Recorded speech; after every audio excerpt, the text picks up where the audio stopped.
Hi, I am Bob Magee, and this is the Williams Way.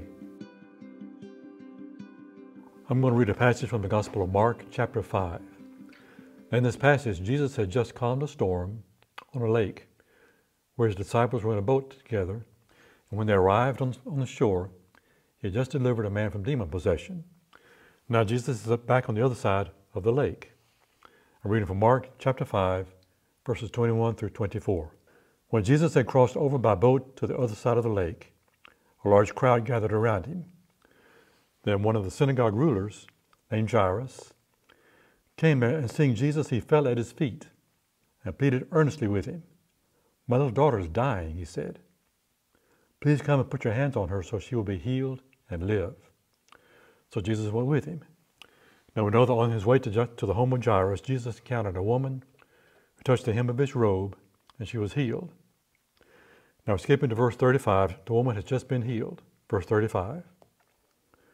While Jesus was still speaking, some men came from the house of Jairus and said, "Your daughter is dead. Don't bother the teacher anymore." But Jesus ignored them and told Jairus, "Don't be afraid, just believe." Now verse 38. When they came to the house, they saw people crying, mourning, and wailing loudly. Jesus said, "Why all this commotion?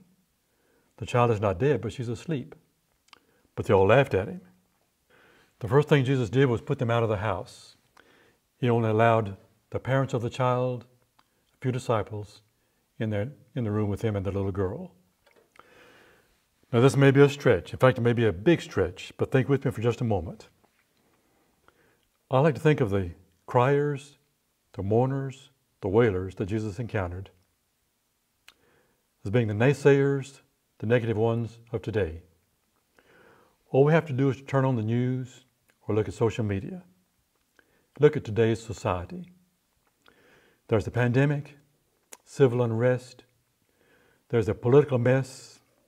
See, there are those that say all of these situations are just completely hopeless.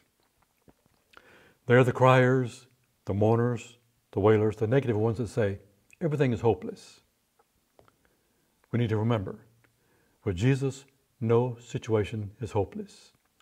All of these things, all of these apparent disasters, the pandemic, the civil unrest, the political confusion, which I call a mess.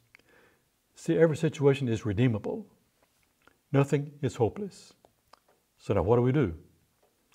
In the case of the little girl, the criers, the mourners, the wailers, they were ready for a funeral. But Jesus said, "Little girl, time to get up. Time for breakfast." In all of these situations we're facing today, we need to let Jesus come in and say a calming, soothing, comforting word. Let him take your hand and whisper words just like you told the little girl.